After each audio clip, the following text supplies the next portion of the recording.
Hi farmers, I'm Gary and we're chatting with Antois from Westhuisen from John Deere Financial. How's it, Antois? Hi Gary, yeah, it's good to be here, going well. Thanks for taking the time again to chat with us. No, you're welcome, thanks. Sure, so Antois, a little while ago we had a conversation at the AAT discussing the importance of technology and the role that technology plays in agriculture. And I thought this would be a good opportunity for us to perhaps elaborate on that sentiment a little bit more. Yeah, thank you. I think technology is the buzzword these days in everything, not just in agriculture, but it's such an important thing for us to get right and to understand and to see the value of it. So I think it's very important for us to take it further where we started off at AAT. Yes, for sure. So when you said technology, I also remember that you referred to two different types of technology. Yeah, let's elaborate on that a little bit more. That's correct, yeah. So the way I look at technology, I have two versions of technology. The one is the technology that you actually need on the farm. That's your equipment, that's the information that you get out of satellites, and whatever technology will help you to be a lot more productive. Yes. But then there's a second technology, and that's the technology that you need to get the primary one onto your farm. And I refer to the way that you finance, the way that financiers like ourselves use your information and actually help you to get the right equipment, the right technology onto your farm. And there's a lot of technology development in that as well that creates opportunities for us as financiers and for our customers. Yes.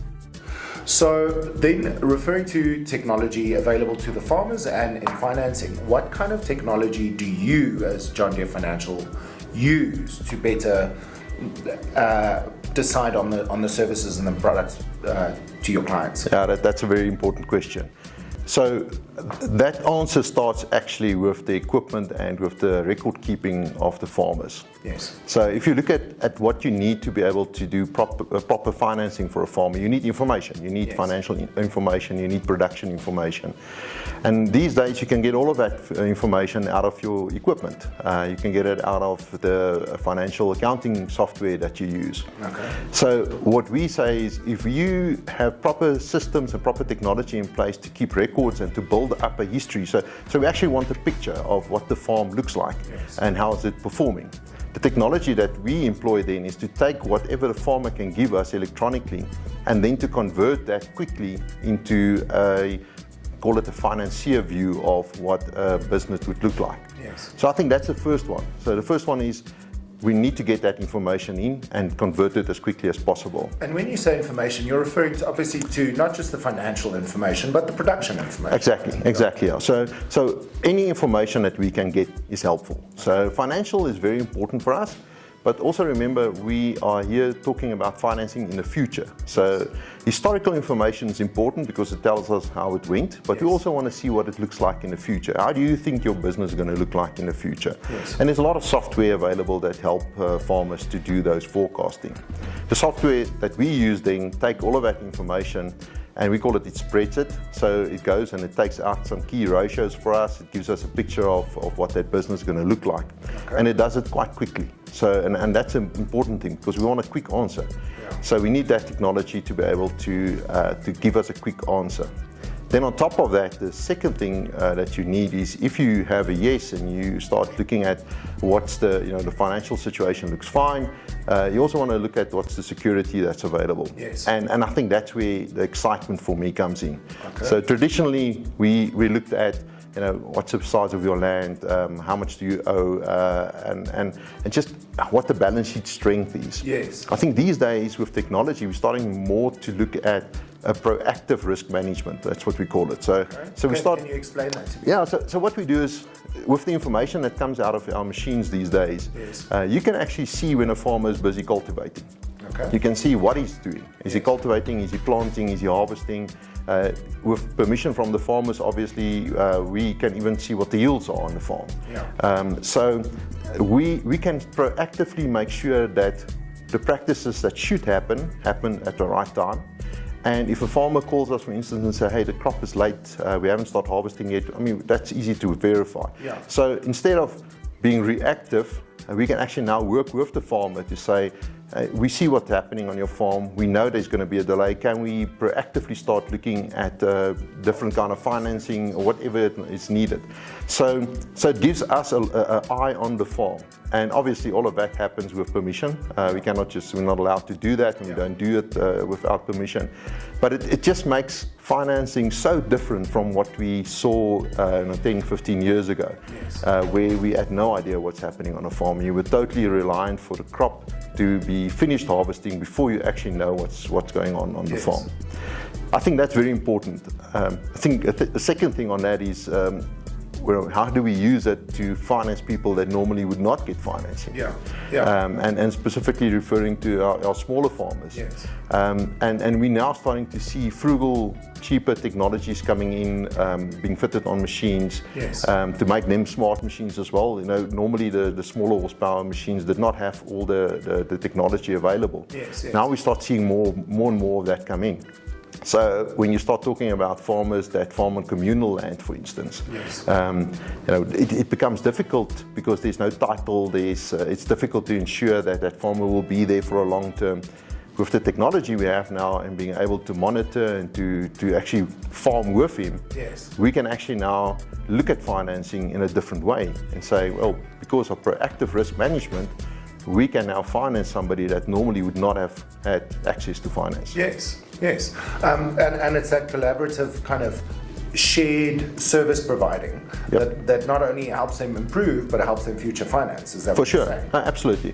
And I think it's all in a sort of an infant stage at this stage. We all have to get used to it. The farmers themselves also have to get used to it because we are also asking financial information that's needed. And that traditionally is stuff that they didn't really have proper records on. But again, employing the right technology to help with the production and with the financial information, it just makes it so much easier for us. So I think 12, 24 months from now, that whole financing solution that's available for small farmers is going to look way different from what we see today. And that obviously helps with risk. Massively helps with reducing risk and mitigating risk. For sure. And as a financial institution, what do you think the responsibilities are of the financial institution versus the farmer itself? How would you say this use of technology is now tipping the scale? So I think from a financier perspective, you have to be really open to look at things differently. The easy way out is to say, let's continue doing what we did in the past.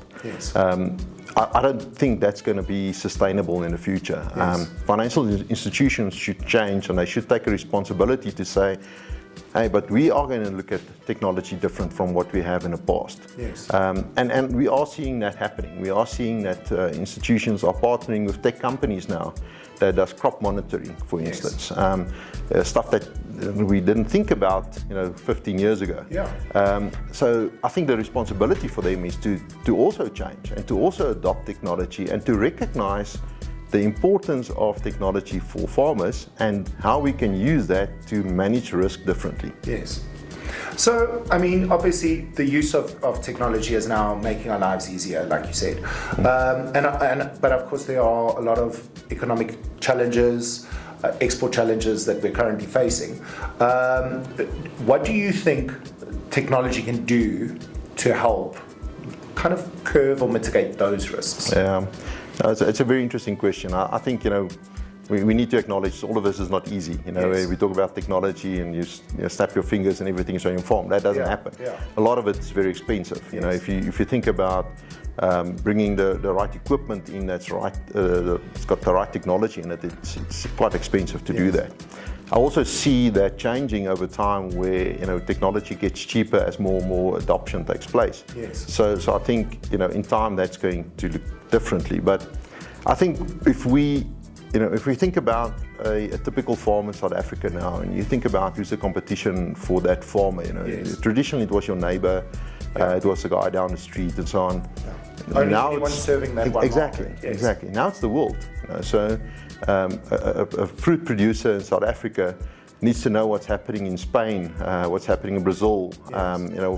So the only way to do that is through the use of technology, and the sharing of information that we see does happen.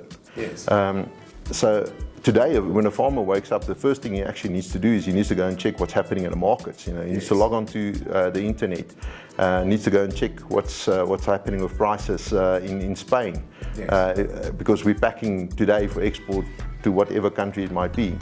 I think technology's role in sharing of information is just going to explode and get bigger. I think AI, if you start looking at the advantages that AI can have, you can, when you wake up, already have a report of AI checking everything that's happening in the market and give you a small report of high risk, low risk, and what's happening. So I think there's a lot of development that's taking place on technology side from an information perspective. I also think one of the big advantages of technology is as people get to know it more and more and develop it more and more usages comes out for it.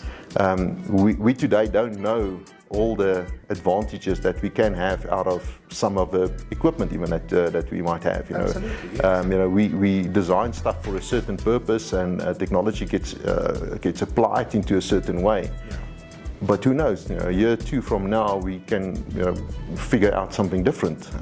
And that's what's exciting about technology. It's evolving as we go along, and we're getting new users for that technology. So if we look at the market that we are operating in now, if we can use technology first of all to be a lot more productive than what we are now, getting better yields, better prices from at a farm level. We already start getting a bit of a competitive advantage into our markets. That first mover advantage will come through. We are in a world where the geopolitical environment has changed substantially. I think it's going to change even more over the next year or two. And whatever advantage you can have from information to help you to make better decisions and quicker decisions, because I think that's the big thing is you need a quick, good decision now. Whatever we have and can get out of technology will just help us to be so much more competitive in the market. And of course, and I think that's so valuable because technology is unbiased. AI gives you an answer based on facts and based on data. Make decisions based off that, and you at least have an honest, earnest direction. So, Antois, if you had a last message, not necessarily just for the financial institution, but for the agricultural market as a whole, what would that be? I think if I look at it specifically from a technology perspective, my first advice will be embrace technology as quickly as possible. Be on top of what's the latest developments. Get it onto the farm as quickly as you can, if it can help you.